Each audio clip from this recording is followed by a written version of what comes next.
A gente recebe agora o ministro da Previdência Social, Volney Queiroz. Ministro, uma boa noite. Antes de mais nada, obrigado por conversar aqui conosco sobre esse tema de interesse geral de inúmeros aposentados. Eu queria começar, ministro, entendendo justamente sobre o impacto fiscal, apesar do ministro Toffoli dizer que isso vai estar fora do teto, mas o governo já tem uma noção do impacto que isso trará para as contas do governo. E outra, se fala justamente em buscar esse dinheiro com essas entidades. Já há um plano de como bloquear as contas, bloquear, enfim, maneiras para recuperar esse dinheiro? Boa noite, Gustavo. Boa noite, Renata. É um prazer estar com vocês nesse momento tão importante para nós do governo. Bem, nós temos já 2,9 bilhões de reais bloqueados pelos órgãos de controle dessas entidades, dessas associações. Portanto, o governo vai em busca de cada centavo desses 2,9 bilhões e esses valores podem crescer, podem aumentar. Mas nós não podíamos esperar e deixar que o aposentado e pensionista tivesse que aguardar o final dessas demandas judiciais, que vocês sabem que levam tempo.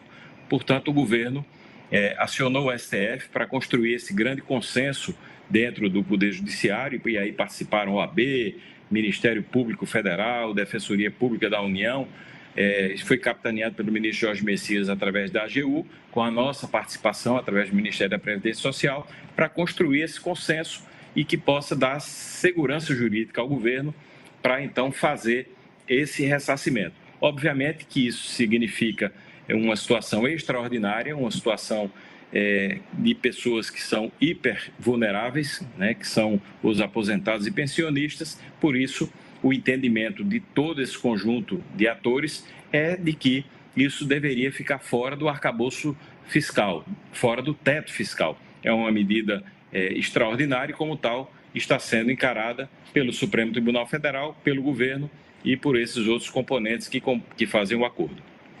Ministro, muito boa noite para o senhor. A gente conversando com pessoas com mais idade, em especial pessoas que vivem em regiões mais afastadas, mais vulneráveis, eles têm se queixado bastante da dificuldade para conseguir tanto fazer o pedido do ressarcimento quanto descobrir se foi lesado de alguma forma em todo esse processo. Vai ter algum tipo de ação em especial para essas pessoas que moram em regiões mais remotas, para que elas sejam atendidas e ressarcidas também?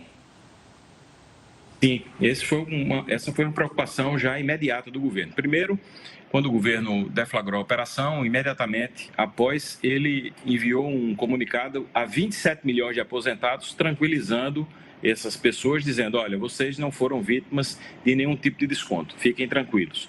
O governo também, na sequência, comunicou a 9 milhões e 400 mil, aproximadamente, 9 milhões e 400 mil aposentados e pensionistas, que eles tiveram algum tipo de desconto durante algum período e que eles buscassem os canais oficiais para dizer se esses descontos foram com sua autorização ou não. A partir daí, abriu-se a possibilidade de entrar no Meu INSS, que é aquele aplicativo do INSS, ou então buscar o 135, que são as centrais telefônicas do INSS, e depois nós tivemos a ideia de abrir as agências dos Correios. Portanto, hoje existem 5.272 agências dos Correios com funcionários treinados, esperando que os aposentados busquem essas informações e possam buscar também o seu ressarcimento. Hoje já existem 3 milhões e 600 mil pessoas que foram a um desses canais perguntar e buscar esclarecimentos e também receber as informações da parte do governo. E agora nós estamos fazendo esse apelo à imprensa que possa divulgar ainda mais essas informações, porque nesse acordo de hoje, 6 meses foi o prazo estipulado para que até os 6 meses seguintes, a partir de hoje, esses ressarcimentos possam ser buscados a qualquer tempo por esses aposentados e pensionistas e que a gente possa, então, a partir do dia 24 de julho, que nós possamos ter esse dinheiro disponível para voltar ao bolso dos aposentados.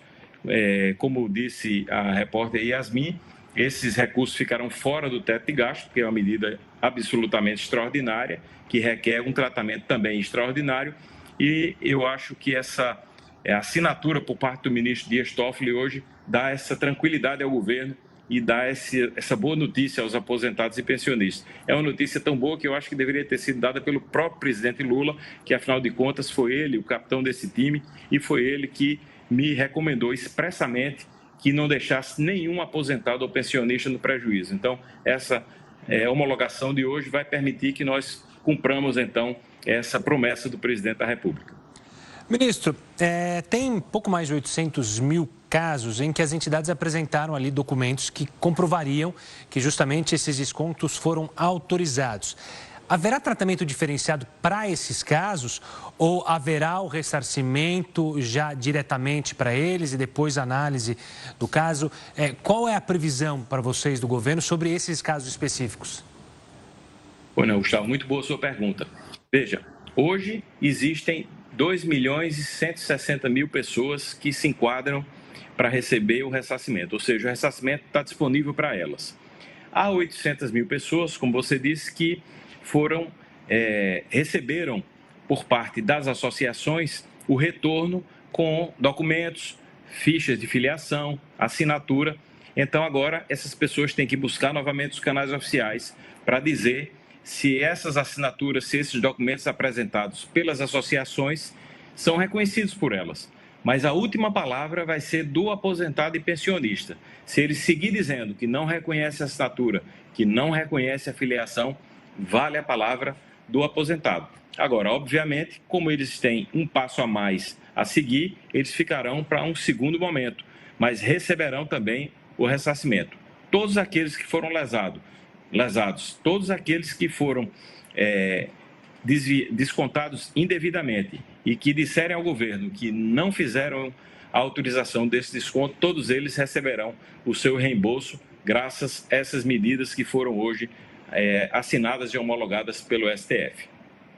Ministro, a gente sabe que uma fraude desse tamanho, ela acaba ferindo ali a confiança da população na instituição. Além da devolução do dinheiro, que sem dúvida é extremamente importante para essas pessoas que precisam tanto dele, o que está sendo pensado ou sendo feito para reforçar a fiscalização e evitar que novos casos como esse aconteçam?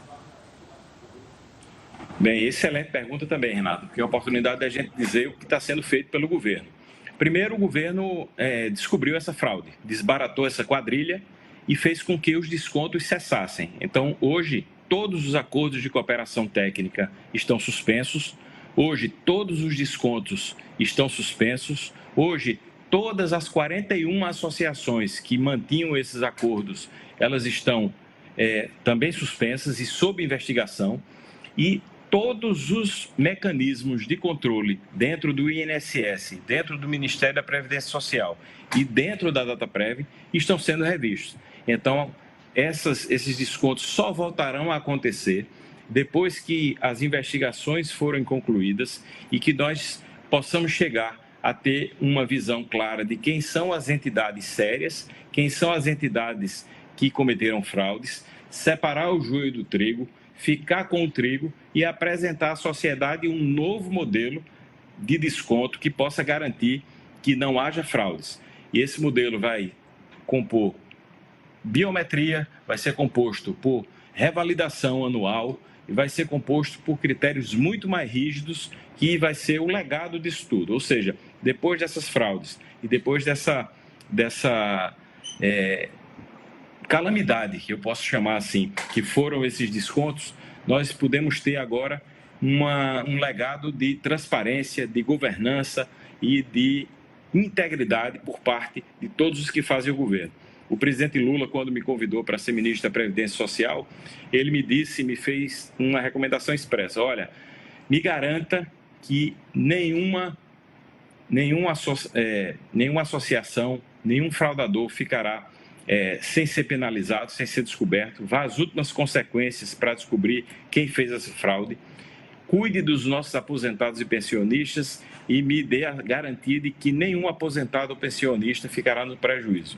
Portanto, hoje nós podemos ter, com a assinatura desse acordo e dessa homologação por parte do STF, a garantia de cumprir essa promessa do presidente da República.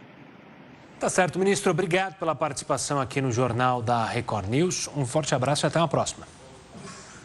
Obrigado. Eu queria só deixar um último recado que é de utilidade pública. O INSS não manda e-mail, o INSS não telefona e o INSS não manda WhatsApp. Então, não caia em novos golpes. Os aposentados e pensionistas devem procurar os canais oficiais 135, o Meu INSS ou as agências dos Correios com os funcionários treinados para atendê-los. Muito obrigado e boa noite. Boa noite, até mais.